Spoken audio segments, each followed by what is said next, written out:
Let's get into the video, man. Fuck introduction, bro. Let's get into it, y'all. Welcome to the Squad Dawkins It's channel. about Here we MJ, bring baby. you every fact that will convince you Michael Jordan is the absolute basketball GOAT. Michael Jordan's final game as a Chicago Bull was a legendary and iconic as his sidekick Scottie Pippen was dealing with back Mm. problems, and as a result, Jordan had to carry the Bulls. MJ scored 45 of the Bulls' 87 points in that championship clinching game. That means a 35-year-old Jordan in his final game with the Bulls scored Goat, 51.7% of man. his team's points. Since the NBA and ABA merger in 1976, that is the highest percentage in NBA Finals history. On the Sheesh. evening of October 25th in 1984, MJ's legacy almost ended before it started. The Bulls were playing their first regular season game of the year, and early in the game, Jordan went up for his first official NBA dunk attempt, and it ended up extremely ugly. The defender's leg is caught underneath him, resulting in an awkward and painful landing. Ooh. Fortunately, after a few moments, young MJ was okay and continued to play in the game. But if that angle had Man, just been tough, slightly man. different on the That was landing, it LeBron. could have resulted in a That was LeBron. He would have been crying, flopping all over the floor. broken shooting arm or even damage to his neck. As we all know, despite the terrible experience on his first dunk attempt, MJ managed a few successful dunks in his career. Many. Scoring leaders usually don't win championships unless your name is Michael Jordan. In the history of the NBA, there have been a total of 5 players who won the championship while leading the league in scoring. And those players are Joe Fulks, George Mikan, Kareem Abdul-Jabbar, Michael Jordan, and Shaquille O'Neal. The craziest part is that MJ has done it more times than all other players of Damn. NBA history combined.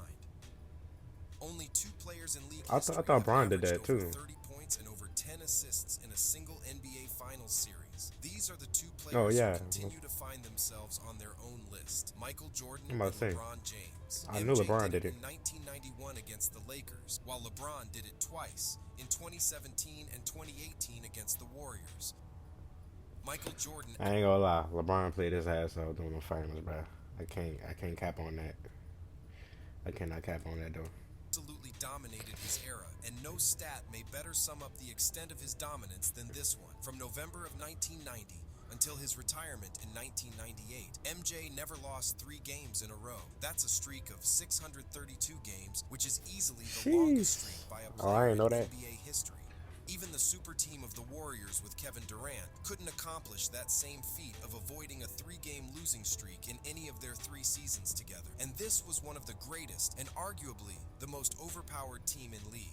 The Chicago Bulls set the NBA record for the greatest regular season with a 72-10 record, which made them the first team in league history to eclipse 70 wins in a season. Not only did the Bulls win 72 games in 1996, but they were extremely close to reaching the 70-win mark in the following season as well. Damn. In the 1996-97 regular season, the Bulls actually had 69 wins heading into their final 2 regular 69 season games. wins. The first game was in Miami against the solid Heat team that they would later meet in the Eastern Conference Finals. The Heat won this regular season contest by 10 points. The final game of the regular season was against their rivals, the New York Knicks. The game was extremely tight throughout, with both teams making incredibly clutch baskets Damn. down the stretch. Chicago would have the last shot though, but Pippen, who had a good look, missed it pretty badly. Oh damn. If this shot had gone in, then the Bulls would have achieved something that no other team has done before for the second straight season. Roughly 4 years after his 63-point playoff performance against the Boston Celtics, the GOAT Michael Jordan added He almost to his had postseason 270 war win, over a 2-game stretch. 270 In the win 1988 seasons, bro. playoffs, MJ became the first player in NBA history to log back-to-back 50-point games in the playoffs. In Game 1 of a first-round series with the Cleveland Cavaliers, Jordan scored 50 points on 19 for 35 shooting, sinking all 12 of his free throws. Then came Game 2 3 days later on May 1st, 1988. Jordan one-upped himself with a 55-point game Damn. against the He gonna drop Cavs. 50 He shot again. 24 for 45 overall and was 7 for 7 from the free throw line as the Bulls built a 2-0 series edge. The Cavs forced a decisive Game 5, but Jordan delivered there too. His 39 points powered a series-clinching 107-101 Bulls win. There have been many explosive scores throughout the league's history, but there are a few players who could score in bunches while remaining extremely efficient. For example, Tracy McGrady had just 8 games in his career where he scored at least 40 points while shooting at least 60% from the field. Kobe had 23 of those games, and well beyond that is Michael Jordan, who had 70 games where he scored at least 40 points on at least 60% shooting from the field. To put that in perspective, throughout his career, LeBron James has a total of 74 games where he scored at least 40 points, and that's in total, regardless of efficiency. Out of the 74, LeBron shot 60% in only 35 games. MJ is the only player in NBA history to win an MVP, a scoring title, first team all-defense NBA championship, and a finals MVP all in the same season. And amazingly, he did this 4 times. Jordan is the player with the most combinations of scoring titles and all-defensive first-team honors with 9. He's also the only player to win the scoring title and the Defensive Player of the Year award in the same season. His 35-point scoring average is the highest for any Defensive Player of the Year winner. Jordan won the NBA championship and the scoring title in the same season 6 times, most by any player, and his 32.6 scoring average is the highest for any player in a championship season. MJ is the only perimeter player in NBA history to average 30 points in a single season while shooting 50% from the field. Ooh, and he did that efficiency was crazy, bro. Scoring was obviously Jordan's standout skill, and he still holds the all-time record for leading the NBA in total points scored 11 times. Additionally, it is also an all-time record that Jordan led the NBA in scoring 10 times. Also, an all-time record is Michael's career regular season scoring average of 30.12 points per game. He also holds the all-time playoff points per game record with 33.5 points per game. In the playoffs, right MJ was a killer. He still has the all-time record for most points ever in a playoff game with 63 against the Celtics in 1986. Jordan's first ever game where he scored over 50 points was the 63 in the playoffs. Jordan set a still-standing playoff record in the 1991 Finals against the Lakers when he scored on 13 consecutive field goals without a 13 miss. straight? I'm about to not losing that series, bro.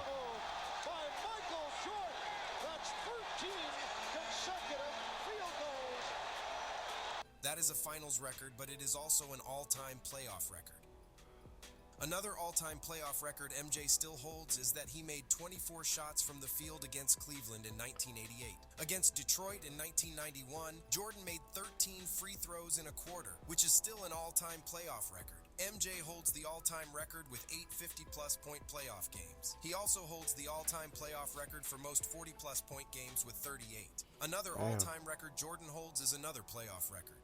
He is the only player in NBA history to never once score under... I thought LeBron had all the playoff records, bro. That's what I be seeing on Instagram, bro. They don't be talking about none of this. ...points in any playoff game he ever played in. MJ holds the all-time record by being the only player in NBA history to never once score under 20 points in a finals game. The most underrated aspect of MJ's game is definitely his shot blocking. If MJ isn't the greatest shot blocking guard in the history of the game, then he's certainly in the top 3. On defense, Michael was a very sneaky and intelligent player who could read a defense and respond accordingly as the help defender. Combine that with his insane quickness, agility, and leaping ability, and you have the recipe for an all-time great shot blocking wing. MJ has the most blocks by a guard in a single season, which was a total of 131, and the 1987-88 season. And unsurprisingly, that was the season he won the Defensive Player of the Year. Not only is he first on the all-time list, but he's also in the second spot as he blocked 125 shots in the 1986-87 season. In that 1986-87 season, he began a career... See how he played all 82 games? Only not even a few people doing that shit now, bro. But he's also in the second spot as he blocked 125 shots. Only a little percentage of people playing a whole 82 games now, bro. In that 1986-87 season, he began a career-long onslaught on the NBA record book. That year saw him average 37.1 points in the first of 7 consecutive seasons in which he led the league in scoring and topped 30 points per contest. In the spring of 1989, Bulls coach Doug Collins moved Jordan to the point guard position. As the point guard, Jordan had a streak where he had 7 straight triple-doubles and 10 triple-doubles in 11 games. In the Sheesh. final 24 games I as the ain't know point that. guard, Jordan averaged over 30 points, over 9 rebounds, and over 10 assists, all while being efficient on offense and dominant on defense. On the year, he was first in win shares, first in player efficiency rating, and first in plus minus. As we all know, MJ reached 6 NBA Finals, he has 6 rings, and he missed 6 regular season games in those 6 championship seasons combined. Drafted in 1984, Jordan played all 82 Only games made 6 in his very games, first bro. season. It was the first of 9 Done the whole times we seasons made it to where the MJ finals. would play all 82 games. However, the following season, MJ sustained a broken foot injury and sat out for almost the entirety of 1985-86 campaign. It is almost incredible that, excluding that season, MJ missed only 7 games in the 12 seasons he played with the Bulls. By MJ, he felt an obligation to play every day. He felt an obligation to play every game. Yeah. I mean, he knew, not just for television. That's what every player he mindset knew should be. Y'all every getting paid time all he that fucking played, money. There were Y'all should play every families, there game. were others who had saved their money, potentially scalp the ticket in those days, as they called it, to see Michael Jordan play. Jordan remains one of the most impressive athletes the NBA has ever seen. By reports, in North Carolina, he ran a 40-yard dash in an amazing 4.3 seconds. And I'll never forget this. His sophomore year, ran the 40-yard. Me and Coach Guthridge and our trainer, Mark Carnes, we all three had hand stopwatches, so we're not professional timers by any means. But he crossed the line, I looked, and I said, wow. I said, Coach Guthridge, what'd you get? And he looked at me, and then Mark Davis said, I got 4.39. And Coach Guthridge said, I got 4.38. And I said, I did too. And so I waited a couple of, I said, Michael, we missed your start. We made a mistake here. Come on, I need you to run it again. And he said, oh, too fast for you, huh? I'll never forget that. And he goes back to the line and runs it again, and all of us got below 4.4 as a sophomore. So he went from 6.4 and a half to 6.6 and got faster. We all know MJ could leap out of the gym, but his speed was ridiculous too. He could run like Deion Sanders. Imagine Klay Thompson's frame combined with Allen Iverson's agility and Russell Westbrook's speed. He might not have been as big or as strong as LeBron James, but Jordan made up for that with elite quickness. Now add that to his 48 inches vertical leap and you have the most athletic player to ever play basketball. MJ's once-in-a-lifetime greatness could be seen as soon as he set foot on the court for the first time. In his rookie season, he took the league by storm, displaying his elite athleticism as he averaged 28.2 points, 6.5 rebounds, 5.9 assists, and 2.4 steals on 51.5% shooting. He finished 3rd in scoring and 4th in steals, but for the Bulls specifically, his value was off the charts as he led his team in points, rebounds, assists, and steals. He's the only rookie in history who's ever done that. With Jordan at the wheel, the Bulls improved 11 wins over the previous season, and even Larry Bird said that he's never seen a player improve a team more than MJ did.